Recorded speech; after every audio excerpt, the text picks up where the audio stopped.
How's it going, Trailblazers? Welcome back to another video. Thank you so much for all the support on the last one. That was really cool. Can't believe how many views we got. And yeah, we're gonna get straight into this one. These are gonna be 5 tips that I've found have really made the game loads easier for me. So let's get stuck in.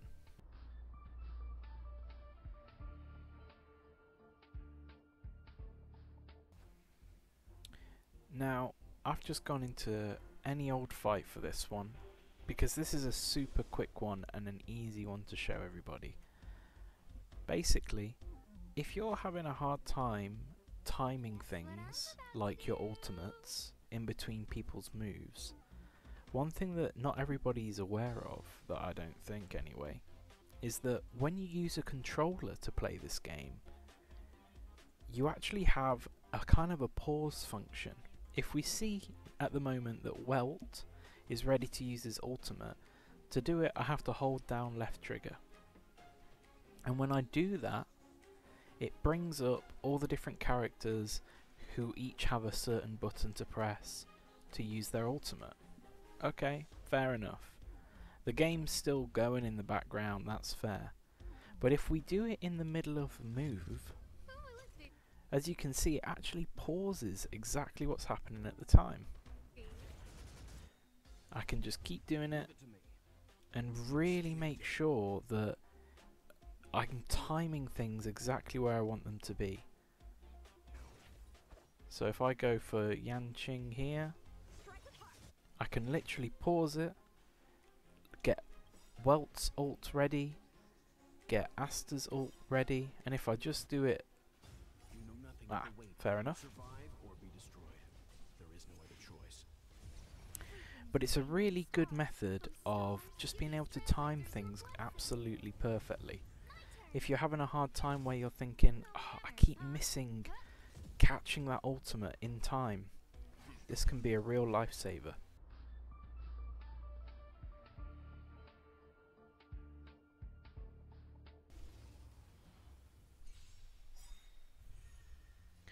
The next tip I want to give is about managing your skill points. In this fight, you can see I've got a lineup of Asta, Yanqing, Welt and March. In my head, I've got 2 characters that I'm only going to use their normal basic attacks on, and I've got 2, maybe sometimes an extra one that I know I'm going to be using the skills on. For a character like Yanqing, all he ever wants to do is his skill. So with Asta I'm going to do my basic. With Welt I'm going to use his skill because it's a great move. With Yanqing I'm going to use his skill. And then with March, if I wanted to, I could use her shield. But if I was to just use her basic, this will constantly keep in rotation enough skill points for me to make sure that I've always got skill points for the characters who I want them to have. So again, I'm going to use my basic with Asta, I'm going to use my skill with Welt, I'm going to use my skill with Yanqing, and then with March I'm going to use my basic. And just keeping that steady flow and that combination of skills and basic attacks is probably the best way to make sure that you've got the right skills ready for every character who wants them, and you're just constantly feeding them with those basic attacks from your supports or something like that.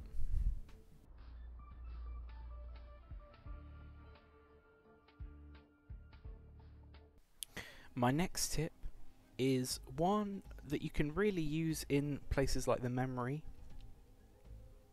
of Chaos and in the simulated universe. It's for scenarios where you know exactly what you're going to be going up against. So as you can see, for this, my first opponent, he's weak to ice and he's weak to fire. Now, it's okay just bring in 1 fire unit, but why stop at 1? So for this, I'm going to bring Yanqing, I'm going to bring Himiko, I'm going to bring the Fire MC, and I'm going to bring March. Why wouldn't you? You know exactly what your opponent's going to have, and although they might not be my best built characters like March and Himiko, at least I know even if I only did a basic attack with them, that I would be breaking the shield of the enemy.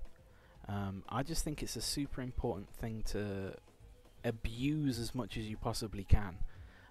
It's okay making a team and just sticking with it throughout the entire game, but if you can really lean on the weaknesses that your opponent has that you're going to come up in the fight with, you can really make an advantage for yourself and just get rid of their shields super fast, break them super quickly, and just keep pumping that damage on them. And that way, it's, I don't know, I just think it's a really effective way of fighting.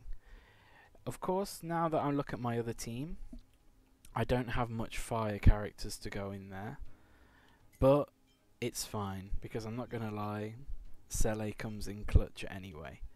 And I think as well, going on that, you know, making sure that your main DPS is in the right place where they need to be.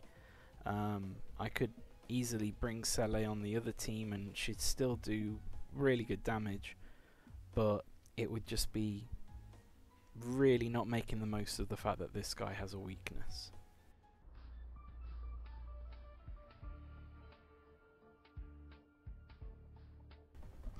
My next tip is going to be talking about realizing the patterns of enemies and using that to your advantage as well. So if we look now, we've got 2 of these hand robots ready to explode, and I know that as soon as it comes back round to their turn, that's exactly what they're going to do. So what do I do here? I'm going to maybe try and use this knowledge to my advantage. If I can at least get rid of one, I've stopped them from exploding, and I know that I've got 2 Yangqing attacks to do that in the time there. So honestly, I'm probably going to be able to do it. Let's see what happens. That's almost one. And I'm actually feeling pretty frisky. I'm thinking about coming in with a Yangqing ultimate on the other side as well. Awesome. So now, if we go like this, there goes the other. And, I mean, I know that that's a fairly obvious thing to say for this example, but it was really important to just recognize that that was going to be the next move. I knew that they were going to explode. They had a priority to me to be addressed.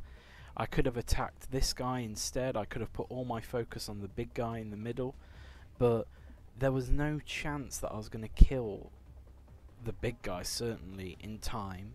And if I'd put any more effort into killing this guy, then one of those other hands would have still been around to have blown up and killed me. So realizing what the enemy's going to do and just try and learn, even if it takes a few fights of you losing and not getting things right, at least in the long term you've learnt something from it, and you can then take that knowledge and reapply it the next time you go into a fight.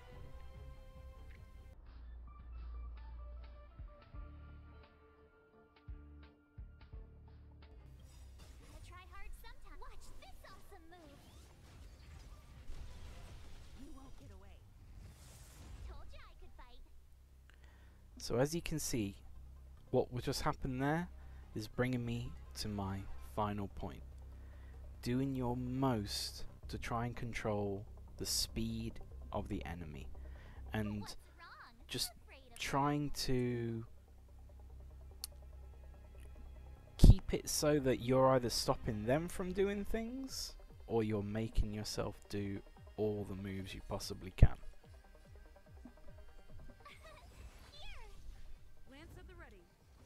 In one example of this, we've got freeze. So for this team, I've got with my March 7th and Yang Qing still. Both of these characters apply actually quite a lot of freeze. Yang Qing, when he's got his buff up, has a chance to not only freeze them when he attacks, but freeze them again with a follow-up attack. And with March, she has her ultimate that lets her do it, but also any one of her follow-up attacks after they've hit a shield and she responds is an opportunity for her to freeze the opponent.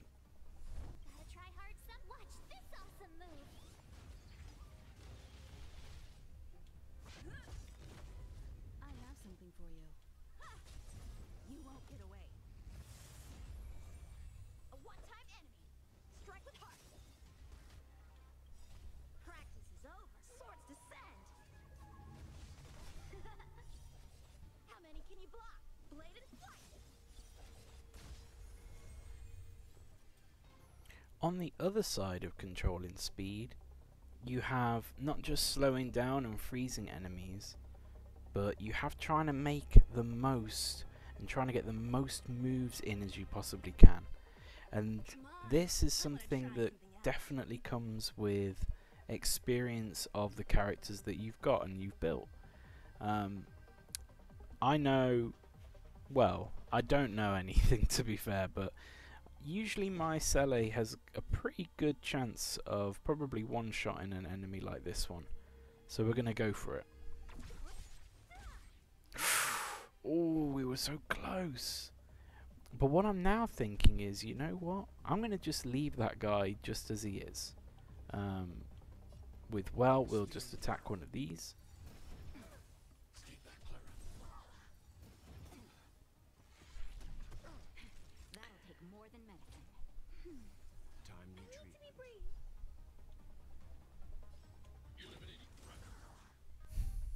So now that I've come back round to Sele, I know that I can easily one-shot this guy,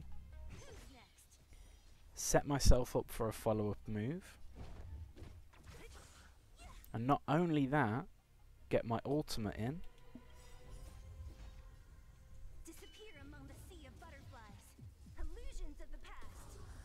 and go for another follow-up move after that. So just try and be smart about where it is that you're doing those attacks to try and make the most out of getting as many turns in as you possibly can. It's such a massive advantage that you have over the enemy, is that some characters can go again, other characters can slow them down. If we go to Welt now,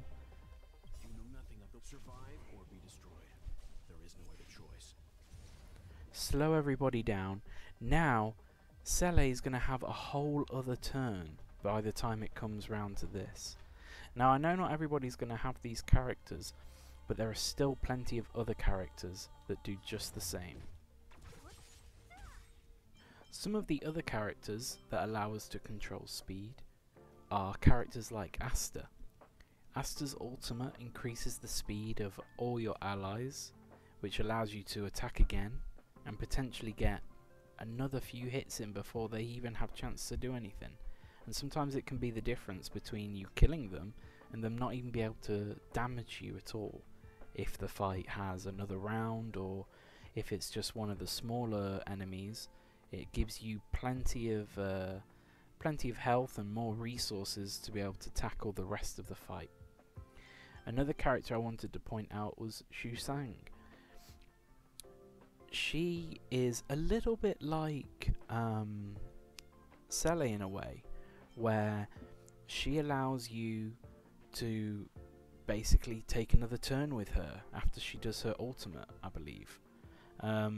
This is super powerful. Any character really that has that ability to do an extra bit of an extra attack or an extra bit of damage without it actually being their turn, or whether it's just increasing their speed to go again, they're incredibly powerful units. A character like Bronya, what makes her so strong is not only the buffs that she provides for the allies that you have, but also she lets one of your characters go again. That's a whole other move that they get to do, and that can be massive damage if you're doing it to the right units. A couple of others to point out are characters like Clara, March, and Himiko. All of these characters have follow-up attacks. Once something's triggered, it allows them to do an extra attack on top of their normal ones. And just even though it's not massive damage, all that chip damage that you're constantly doing eventually builds up, and it can be really effective. One last character I want to mention on this point is Ting Yun, another really powerful character to build, and that is partly obviously due to, again, the buffs that she does, but in my opinion the main reason that makes her so powerful is that she can give a character 50% energy, I believe, for their ultimate. Can I just double check it? Let me see. Regenerates 50 energy for a single ally and increases the target's damage by 20% for 2 turns. That's super powerful. I mean, obviously the damage boost is fantastic, but what comes with that extra 50 energy is potentially them firing off another ultimate. And you know what that means? Another move. And in a turn-based game like this, speed is just a super important stat. But what's even more important than speed is just characters that have that ability to just let you go again. Sele being a massive one. One of the things that makes her so good is because she has an innate ability that lets her go again.